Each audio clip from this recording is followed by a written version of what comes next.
Doors without hinges are just barriers.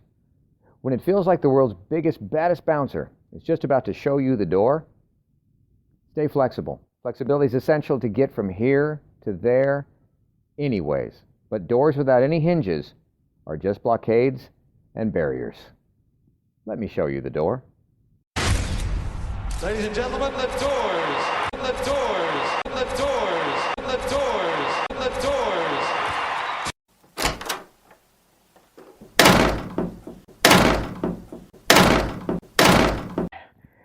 And it's time for another unbuckled, bumpy ride with your guide, the stark raving LEAN-atic himself. I'm Jim. Let's jump right in again.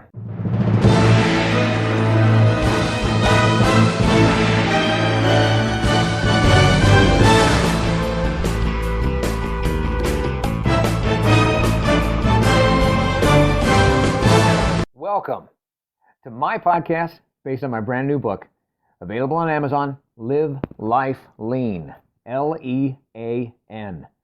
It's a year-long guide to gratitude and our daily grind. The book that combines some timeless wisdom from a whole lot of the world's wiser people with the reflections, reactions, and wisecracks of the guide's author, me. And it guides you, the reader, through the simplest system for a happy, healthy, authentic, and genuinely grateful everyday experience. I urge you to get the book. Of course I do. I wrote it. It's either at Amazon or at my website, ampurage.com. A-M-M-P-U-R-A-G-E. But even without it, let's make next week better than last, our next year better than the past, and get started now with today's episode of... You know how some things start out one way and wind up a whole nother? Like 2020 and the whole package of pandemic pandemonium? Sometimes it's on purpose, like the purposeful pivot that all of us entrepreneurs were told we had to endure. Sometimes it's just what happens when something new that seemingly makes more interesting sense to us casts its blip on our radar. Like those stories how one person thought that they'd fallen in love with one particular type of person, but just come to find out that it was actually the friend right next to him the whole time that actually made, the better soulmate. Either way, today I started this by thinking about Jupiter's Legacy. And for those not in the know, Jupiter's Legacy is a Netflix show. Then I thought, no, speak about Mrs. Lim, aka My Lola is the story. It's her personal story of triumph that was fueled by hope and flexible resilience against all odds, crazy odds. But now, with my mouth at the microphone and my gray matter in gear, I want to tell you about my granddad, then Mrs. Lim, and then Jupiter's Legacy. My granddad Frank was always called Granddad. He asked to be called that in a very stern voice that was really more an assertion than just asking. Never to be called Grandpa or Gramps. I don't know if those made him feel older or if Granddad reminded him of Old Granddad, which was the booze. Which doesn't really matter because he drank Cutty Sark. Long story, cut short, Granddad's life was supposed to be cut short. As a trucker who, when hauling a load for a very well-known chemical company, his payload wound up leaking acid.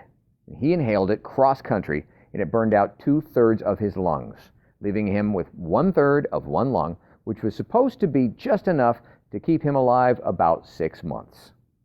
Yep, a truck driver with a death sentence just for doing his job. But Granddad adapted.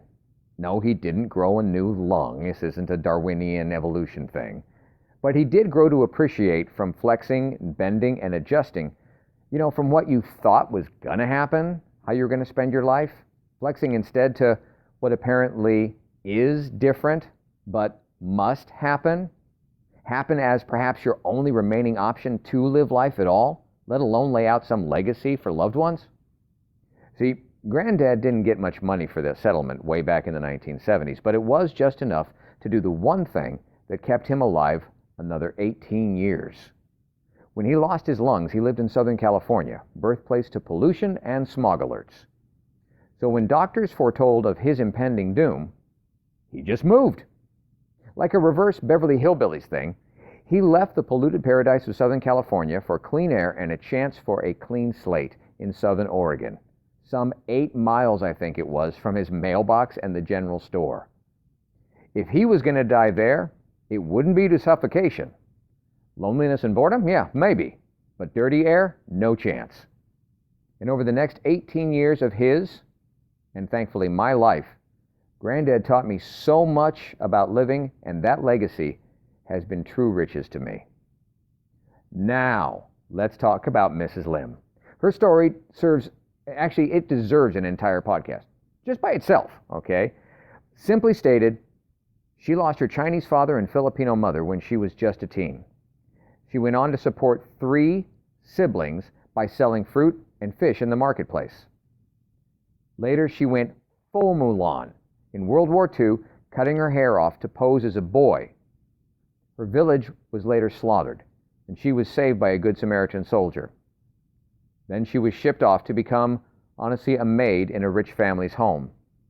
Over the rest of her life, she went from being married with children, the real thing, not the sitcom folks, to losing both her home and her business, having been burned to the ground in a fire.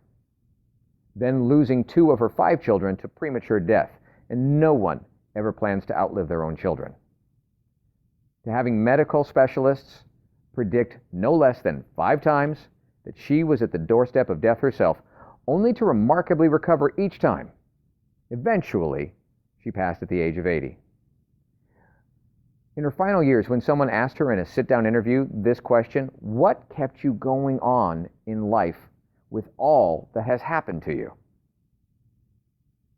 Hope, she answered. I never gave up thinking that tomorrow will be better than today and kept on going. Every day was precious, and I gave my best efforts. Her whole life literally hinged on hope. And since hope is the desire for something not yet held or guaranteed, her hope hinged on having to stay flexible. That was her legacy to us all. Look up her story. The story of Mrs. Lim, L-I-M, a.k.a. my Lola. So now, we're back to Netflix. Isn't that where we all always end up anyways? Netflix, binging? You know, I don't actually binge TV, but I did binge Jupiter's Legacy, the story of superheroes who barely aged since the 1920s when they got their powers on some mysterious island. That really doesn't matter much. What does is the code. The code they followed strictly was to set the example for all humanity by saving humanity, fighting bad guys, but never killing. They had the power to kill on demand, but they showed great meekness. Look it up.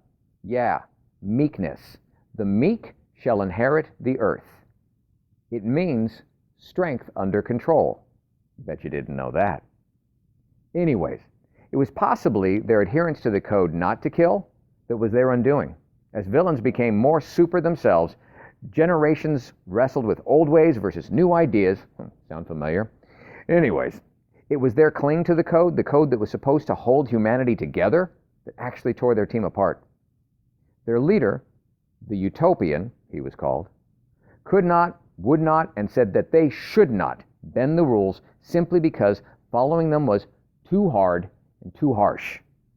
To the Utopian, what was too harsh was any reality without the code. Interesting side note, Jupiter's Legacy has been canceled. After 1 season, perhaps the show just wasn't good enough, perhaps because the storyline of good versus evil and how the heroes that battle for all of humanity while still wrestling with their own humanity, or perhaps that storyline wasn't just something that the average Netflix binger went bonkers over. I don't know. But it has been replaced. Ready for it? Supervillains. The story of the bad guys that the same heroes of Jupiter's Legacy tried so hard to neutralize through normalizing their code not to kill. Well, their show has been canceled, and the supervillains now get their own show. The supervillains win this round. I wonder what code, if any, the supervillains will follow and how long their series will run. Well, most of us can relate to the moral flexibility of the bad guy more than the heroic self-sacrificing example of having a code, a personal credo, and credibility to stand by it. But our world is not Netflix fantasy. And this is not Jupiter's Legacy. No, This is the legacy of our survival, of personal evolution. The only things that they say that is constant and never changes, and that is that change exists. So if flexibility is the crucial hinge on which the door from here to there swings open and shut, how do we know if we're being flexible or falling for gullible, or worse, failing at being credible? So what we might just want to do to get good at it ahead of time is by picking a valuable, motivating challenge and embrace that change itself and flexibility itself are the desired outcome, even in the face of failing the challenge itself. Don't wait till you have to flex to learn to flex. I'll say that again. Don't wait till you have to flex to learn to flex. Perhaps our heroes' only way to have survived what would have been to adopt the kill or be killed credo that they fought. But perhaps adopting a credo that undoes your life's work actually undoes your life itself. And a life undone, well, may actually be a life that is all done, just done and over with. And that is the legacy that we must decide to choose, or be the legacy that we are willing to let loose of, and let ourselves occasionally lose.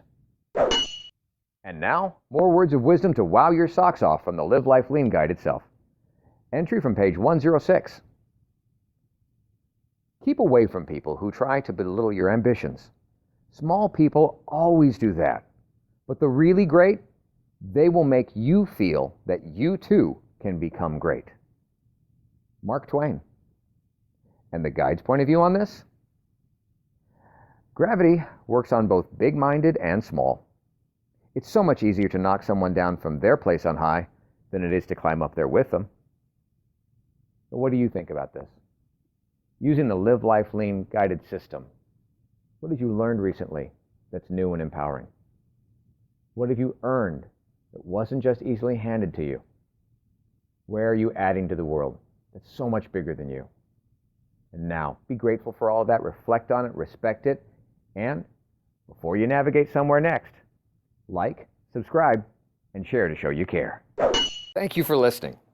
I hope you're enjoying your copy of the Live Life Lean, LEAN guide, enjoying it almost as much as I did creating it.